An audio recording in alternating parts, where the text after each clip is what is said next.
사도신경에 보면 전능하사 천지를 만드신 하나님 아버지를 감사하며 라고 할 때에 여기서 전능하다라는 이 표현은 말 그대로 무엇이든지 다 하실 수 있으시다라는 말입니다.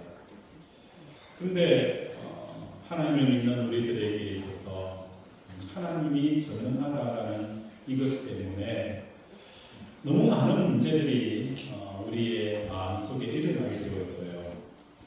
나는 분명히 하나님이 전능하시다라고 믿는데 지금 내 상황을 보면 참 이해하기가 어렵다는 겁니다. 하나님이 나를 사랑하십니다. 또 전능하심을 믿습니다. 이 세상의 주관자 되심을 믿습니다. 근데 이 전능하심이 나와 무슨 상관이 있느냐 라는 이 불만들이 우리 속에 터져나온다는 겁니다. 경제적인 부채에 짊어진 상태에서 하나님의 전능하심을 어떻게 이해해야 하는지, 우리 하나님은 금도 내 것이요 은도 내 것이다라고 말씀하셨어요. 하나님께서 공 하나 바꾸는 건 금지 안 했어요. 그런데 내 삶은 여전히 경제적인 결핍 가운데 있어요. 혹은 불치병에 걸려서 죽어가는 가족을 바라볼 때에 하나님이 정말 전능하심이 어디 있느냐? 죽은 나사로를 향하여서 나사로야 나오라! 라고 하였을 때 그 나사로가 천을 꽁꽁 동인 채 걸어 나왔는데 내 사랑하는 가족들의 그 불치병 하나 고치지 못하는 이 현실을 대할 때에 우리는 하나님의 전능하심 때문에 시험 들 일이 많다는 것입니다. 각종 교통사고 이런저런 사건들이 일어날 때 하나님께서 지켜주지 않으면 우리는 도저히 살 수 없다라고 말하고 있지만 그 말이 은혜롭게 들리지 않는다는 거예요. 스테반 집사님이 돌에 맞아 죽을 때에 하나님께서 왜 지켜주지 않았어요? 다 보고 계셨고 다 그것을 아셨던 하나님이 과연 어디에 계셨느냐? 초대교회 성도들이 화형을 당할 때에, 사자의 밤이 되어질 때에, 자녀들이 죽임을 당할 때에 그 죽음을 보는 부모의 마음에 안타까운 마음이, 그때 하나님은 과연 어디에 계셨을까? 이런 상황은 어떻습니까? 여러분의 원망의 보따리를 한번 다 걸어보기 바랍니다. 하나님이 전능하신다면서 왜 내 삶은 이 모양입니까? 이 꼬라지입니까? 오늘 본문에서는 아방의 아들 아하시아에 대한 이야기가 나오는데 2년을 통치하게 되었습니다. 아하시아가 바알 숭배로 인하여 악하기도 했지만 죽게 되어진 직접적인 그 계기는 다락 난간에서 떨어져 병이 들었습니다. 병이 낫지 않으니까 답답하는 마음으로 이 왕은 이스라엘 나라에 우상 숭배하는 곳이 여러 곳 있었지만 그곳을 찾지 아니하고 블레셋 대표적인 5도시 중에 하나인 에글론, 바벨론, 바알세불에게 우상에게 묻게 되었습니다. 여기서 세불이라는 것은 팔이라는 그런 뜻이 있고 바알은 주인이다, 남편, 주도자, 주권자라는 뜻이 있습니다. 아마 그때 당시에 이 파리가 병을 옮긴다라고 생각하였기 때문에 바알세불이라는 이 이름, 다시 말해서 풍요와 다산을 주관하면서도 그것을 누리기 위해서는 무엇이 있어야 된다는 거예요? 질병의 신이 있어야 된다는 거예요. 질병을 없애줘야 아무리 많은 풍요와 다산이 무슨 소용이 있을까? 병이 들어버리면 그 많은 것들 아무 의미가 없다는 거예요. 그래서 사람들은 이 바알세불이라는 우상을 만들어서 풍요와 다산을 마음껏 누릴 수 있는 그 질병을 없앨 수 있는 신을 만들었다는 것입니다. 아시아도 바알을 섬기고 있지만 원래 뭐가 더 좋아 보입니까? 우리나라보다는 외국에 있는 신이 더 좋아 보인 것 같아요. 그래서 뭡니까? 타지에 있는 이방에 있는 그 신에게 내가 어떻게 하면 낫는지, 그리고 이 상황에 대해서 뭘 이야기하고 싶은지를 듣고 싶어서 상황을 보내게 되었습니다. 우리 3절, 4절 한번 읽겠습니다. 시작. 여호와의 사자가 그 사람들에게 이르되 너는 유능함을 받아서 사마리아 왕의 사자를 만나라. 그에게 이르기를 이스라엘의 하나님이 오셔서 너희를 말씀을 듣고에게 안도하느냐. 그러므로 여호와의 말씀이 내가 올라가는 천상에서 내려오지 못하리라. 내가 하시니라 하셨다. 엘리야가 이르되 이스라엘에 하나님이 없어서, 이스라엘에게 하나님이 없어서 너희가 에글론의 신 바알세불에게 물으러 가느냐? 그러므로 여호와의 말씀이 내게 올라간 침상에서 내려오지 못하리라. 내가 반드시 죽이리라. 라는 이 예언을 듣게 되었습니다. 이 사건의 의미가 무엇을 뜻하는 것일까요? 하나님께서는 아시아의 행동을 죽음으로 응대하지만 우리에게 전하는 메시지가 있다는 겁니다. 이스라엘에 하나님이 없어서 너희가 에글론의 신 바알세불에게 물으러 가느냐라고 말씀하신 것은 병을 나을 때에 취해야 할 행동을 말씀하는 게 아니에요. 내가 병이 생겼을 때에 어떻게 해야 되는지 그 행동에 대한 지시사항을 하나님께서 말씀하시고 있는 것이 아닙니다. 하나님께서 이 사건을 통해서 우리에게 주시는 메시지는 여호와 하나님 이름을 부르면서도 왜 하나님, 살아계신 하나님을 체감하고 있지 못하는지 그것을 우리에게 가르쳐주고 있다는 거예요. 왜 너는 하나님 이름을 부르면서 하나님의 살아계심을 체감하지 못하고 다른 곳에 기웃거리고 있느냐라고 말씀합니다. 여러분의 인생이 어떻게 되어지고 우리의 가정이 어떻게 되어지고 우리의 사업장이 어떻게 되어질 것인가 기웃거리고 있다는 거예요. 사업이 어려워지면 예수 믿는 사람도 어떻게 합니까? 차마 굿은 하지 않아요. 그런데 뭘 해요? 몰래 점을 치러 가는 거예요. 원래 점을 치러 가는 거예요. 이해는 돼요. 사업이 너무 답답하니까. 앞길이 그죠? 보이지 않으니까 어떻게 살 것인가 그 방법이 전혀 보이지 않으니까 예수를 믿지만도 한국 속에만 하는 거예요. 용하다는 전쟁이가 있는데 가서 한번 들어보고 싶어. 이런 마음이 들까요? 안 들까요? 드는 거예요. 자녀가 계속 문제를 일으켜요. 그러면 그의 문제를 어떻게 해결할 수 있는지 사람들에게 조언을 구하는 거예요. 이게 무엇이 나쁘냐? 하나님께서는 우리에게 주시는 말씀은 무엇입니까?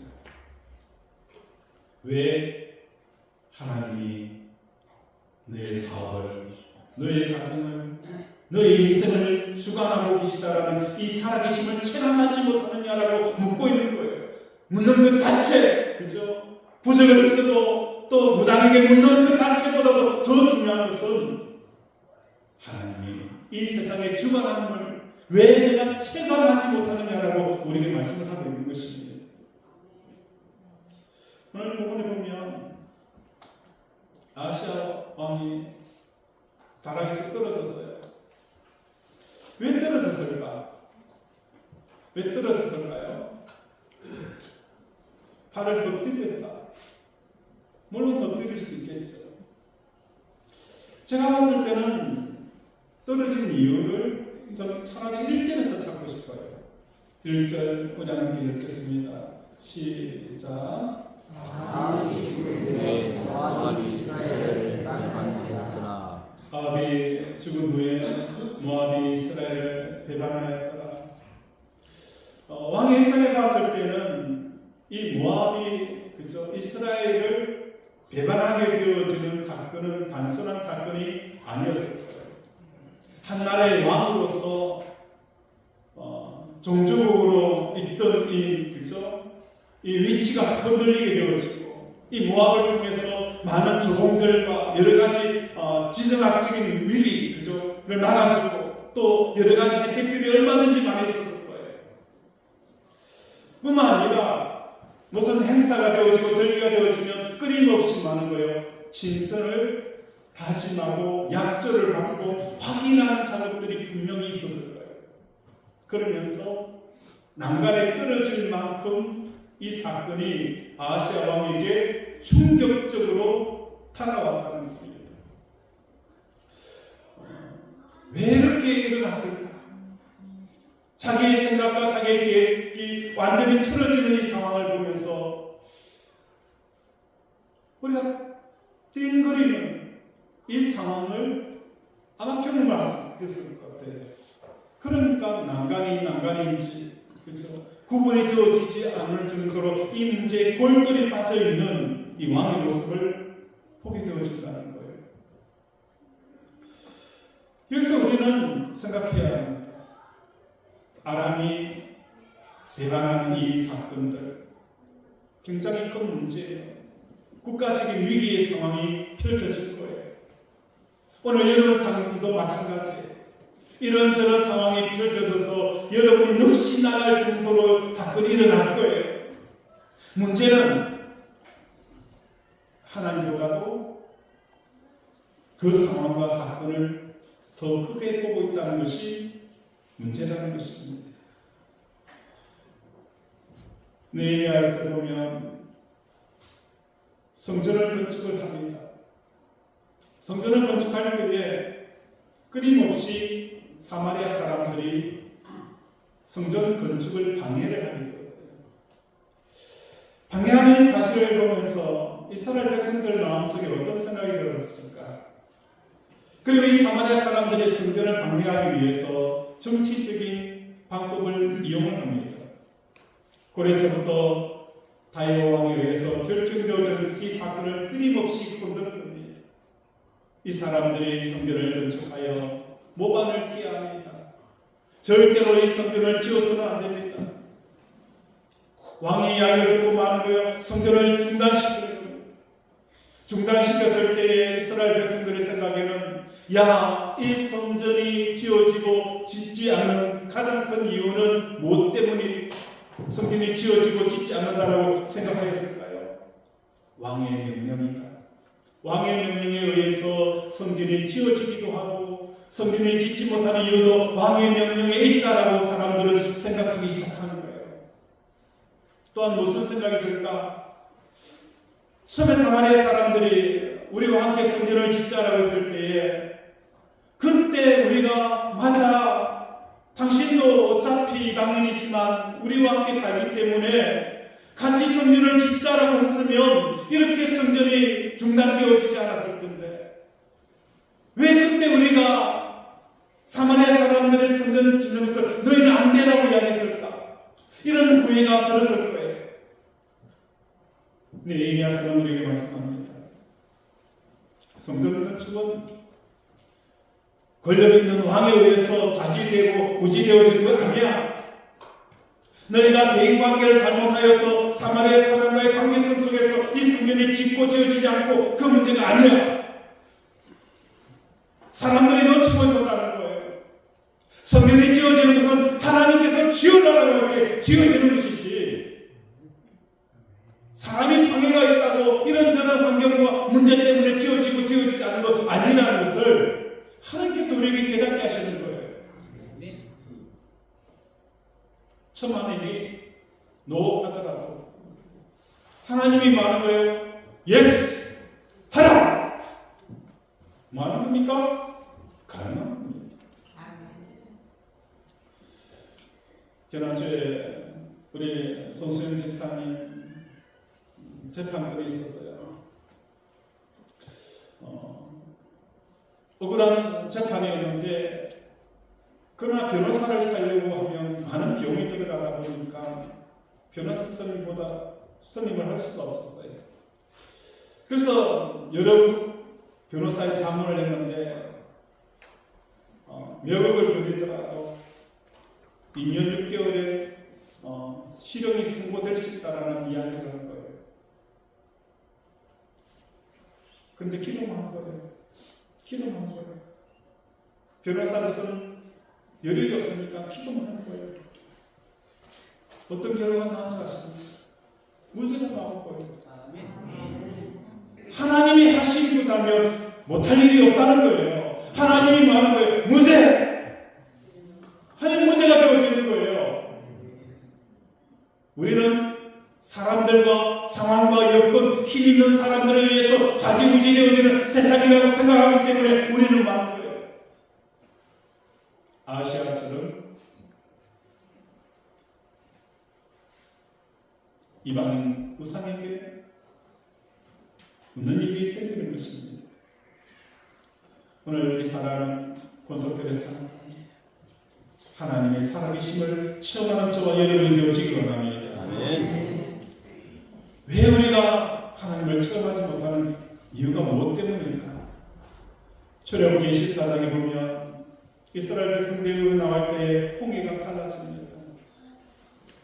이스라엘 백성들이 그 홍해를 마치 마른 땅처럼 건너가게 되어집니다. 애굽의 군대가 추격해 올 때에 물이 같이 합하여서 애굽의 그 모든 전차 부대가 수장이 되어집니다. 그래서 이들이 31절에 보면 이스라엘의 여호와께서 애굽의 사람들에게 행하신 그 큰 능력으로 보았으므로 백성이 여호와를 경외하며 여호와와 그의 종 모세를 믿었다. 그런데 홍해를 건넌 뒤에 이스라엘 백성들은 몇 주 지나지 않아서 르비딤에 이르게 되었습니다. 목이 마르고 먹을 것이 없게 되어지니까 불평하고 원망하게 되어지는데 출애굽기 17장 7절에 보면 그들이 여호와를 시험하여 이르기를 여호와께서 우리 중에 계시는가 안 계시는가 하였음이었더라. 조금 전만 하더라도 하나님이 살아계십니다. 하나님이 역사하십니다. 하나님이 정말 살아계신 하나님이십니다라고 그렇게 떠들며 장구치며 춤을 추었던 그들이 얼마 지나지 않아서 르비딤에 먹을 것과 마실 물이 없으니까 하나님이 우리 중에 계시느냐 안 계시느냐, 조금 전까지만 하더라도 하나님이 살아계시다라고 그렇게 소리를 질렀던 사람들이 이제는 많은 거예요. 하나님이 살아계시느냐 안 계시느냐. 왜 이렇게 되었을까? 하나님의 살아계심이 내 마음에 체험되지 않는 이유는 내가 이 세상에 대한 소원과 바람과 계획이 있기 때문입니다. 하나님의 전능하심은 내 소원을 이루기 위해서 하나님이 만한 거예요. 필요하다는 겁니다. 인생 가운데서 내 소원과 내 계획과 내 바람이 있게 되어지면 하나님은, 살아계신 하나님은 끊임없이 밖으로 내몰리는 역사가 일어나게 되어지는 것입니다. 나만 장군이 이스라엘을 찾아왔어요. 이 문둥병을 어떻게 하면 낫게 할 수 있을까? 이스라엘 가면 한 선지자가 있는데 그 선지자가 이 문둥병도 낫게 하실 수 있습니다. 라는 그 여종의 말을 듣고 이스라엘에 왔어요. 그때 엘리사가 나만 장군에게 종을 보내서 요단강에 가서 7번 몸을 씻어라. 그러니까 나만 장군이 분이 찼어요. 분노합니다. 어떤 분노가 일어나는 거예요? 아니, 내가 왔으면 엘리사가 나와서 나에게 말한 거예요. 인사하고 내 환부에 손을 얹고, 그렇죠? 손을 하늘을 향해서 얹어서 기도할 때에 내가 낫는다라고 생각한 거예요. 그래서 화가 난 거예요. 왜 내 방식대로 하지 않느냐? 오늘 이 땅을 살아가는 많은 사람들이 하나님이 살아계심을 체험하지 못하는 근원적인 이유는 내 인생의 길을 왜 하나님께서 내가 원하는 대로 이끌어주지 않느냐? 이것이 하나님을 체험하지 못하는 이유라는 것을 깨닫는 저와 여러분 되어지기 바랍니다. 아시아는 문제는 바로 이것이었습니다. 하나님의 이름을 알아도 체감하지 못하니까 병이 나도 많은 거예요. 하나님과의 연관성을 찾지 못하는 거예요. 이런 하나님을 체감하지 못하게 되어지니까 병이 나더라도 그렇죠? 이 하나님과 연관성을 찾지 못하게 되어진다는 겁니다. 오늘 여러분 사업에 문제가 있어요. 어려움이 있습니까? 하나님을 체감하지 못하면 이 문제를 하나님과 연관성 속에서 해법을 찾지 않는다는 거예요. 마치 그죠? 이방인에게 찾아가서 또 유명한 사람들과 AI에게 묻는다는 거예요. 어떻게 하면 이 문제를 해결할 수 있습니까? 그죠? 그래서 답을 가져오는 거예요.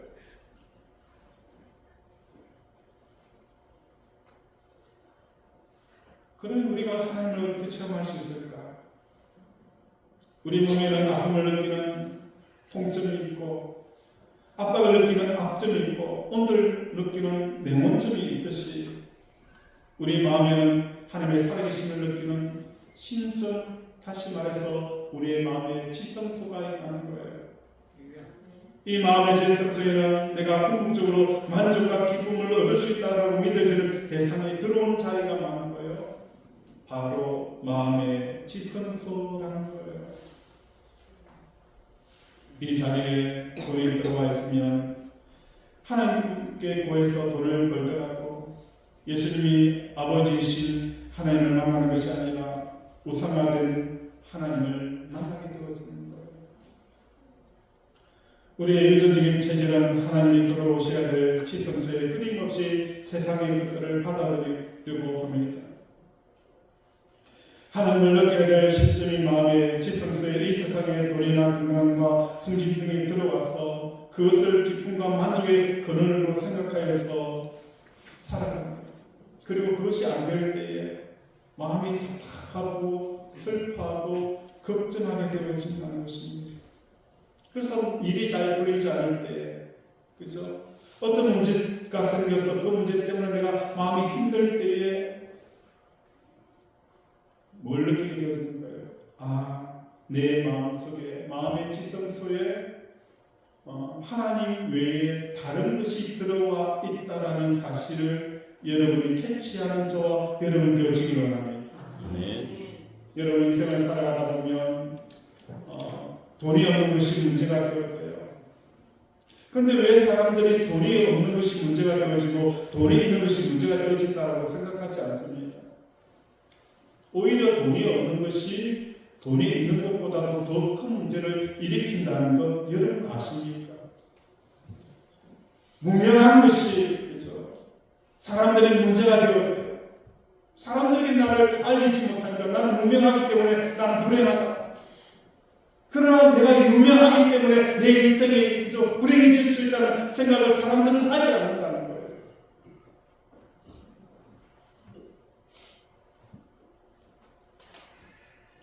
하나님 외에 다른 것이 나의 기쁨과 만족의 대상이 되어지는 순간 우리는 뭔가 문제의식을 느끼고 그 문제의식을 가진 상태에서 하나님의 이름을 부르게 되어지면 하나님은 뭐가 되어지는 거예요? 우상이 되어지는 겁니다.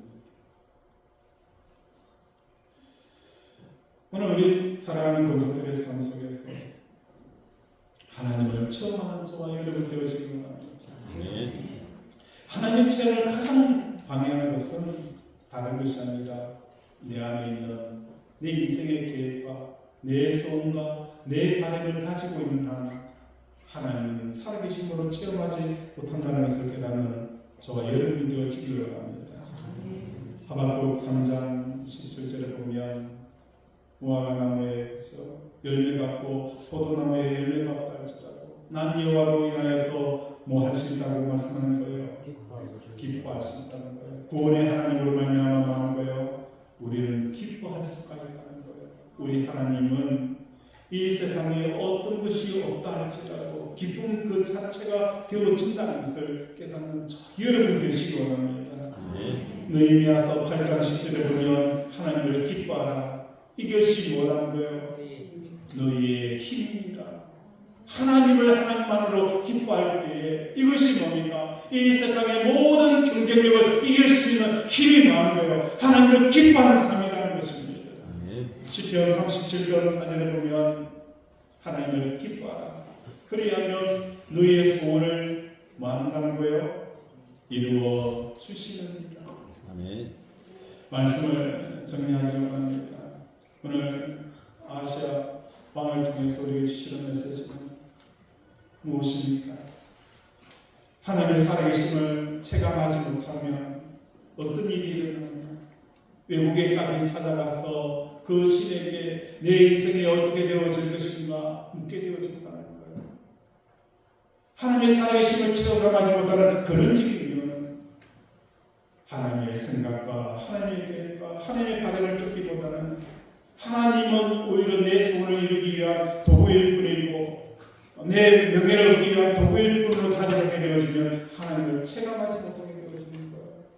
그래서 하나님을 체감하기 위해서 오늘도 십자가에서 나의 소원과 나의 계획들과 나의 모든 것들을 십자가에 죽이고 예수를 따라가는 저와 여러분 되어지기 원합니다. 그래야 할 때 하나님은 우리의 힘이 되어지고 여호와를 기뻐하라. 이것이 너의 힘이니라. 여호와를 기뻐하라. 이것이 너의 힘이 되어져서 세상을 이기는 이 능력들을 체험하는 저 여러분 되어지기를 주님의 이름으로 축원을 드립니다. 말씀을 생각하며 함께 기도하기를 원합니다. 하나님, 그렇습니다. 오늘 하나님을 체감하지 못하니 조금만 문제 앞에서도 아버지 우리는 기웃거릴 수밖에 없습니다. 이방신을 기웃거릴 수밖에 없고 이런저런 사람을 찾아다니며 이런저런 문제를 해결하려고 몸부림칠 수밖에 없습니다. 하나님, 이러한 삶을 멈추게 하시고 하나님을 아버지 체험하게 해달라고 이 시간 주여 성청하면서 함께 기도합니다. 주여, 주여, 주여.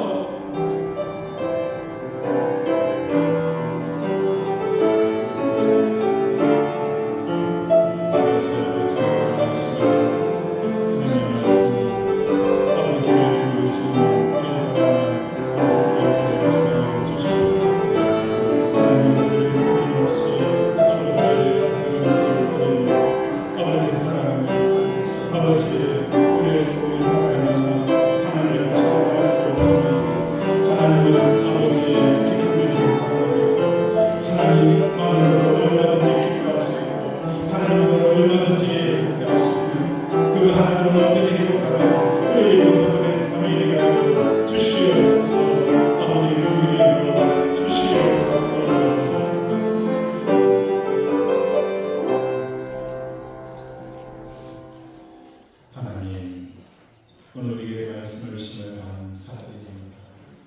아시아 왕처럼 우리 인생의 문제가 생길 때에 이스라엘의 하나님이 없어서 이방의 신을 찾느냐 이 모습이 우리의 삶이었습니다.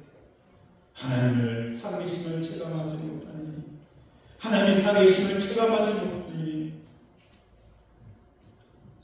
저런 사람의 길을 기울이는 발람기가 되어져서 인생의 불행의 늪에 빠지는 우리 권속들 되지 않게 하여 주시옵소서. 아멘. 오늘도 우리의 신 말씀처럼 믿음으로 우리의 환부에 손을 얹습니다. 그같이 힘으로 우리의 나음을 입었고 그같이 찌개 맞음으로 우리가 나음을 입은 것처럼 오늘도 예수 이름으로 의지하여서 우리 아픈 곳에 손을 얹습니다. 암덩어리가 녹아내리게 하여 주시옵시고 호흡기 질환이 치유되게 하시고 아버지 연약한 무릎이 치유되게 하여 주시옵시며 아버지 수술한 부위가 깨끗하게 치유되어진 역사가 일어나게 하여 주시옵소서. 내 부종이 치유되게 하시고 우리의 맡겼던 사업들이 물꼬가 터져지며 닫혔던 문들이 열리며 끊어진 다리가 이어진 역사가 일어나게 하여 주시옵소서. 오늘도 함께 하심을 감사드리며 예수 이름으로 기도드립니다.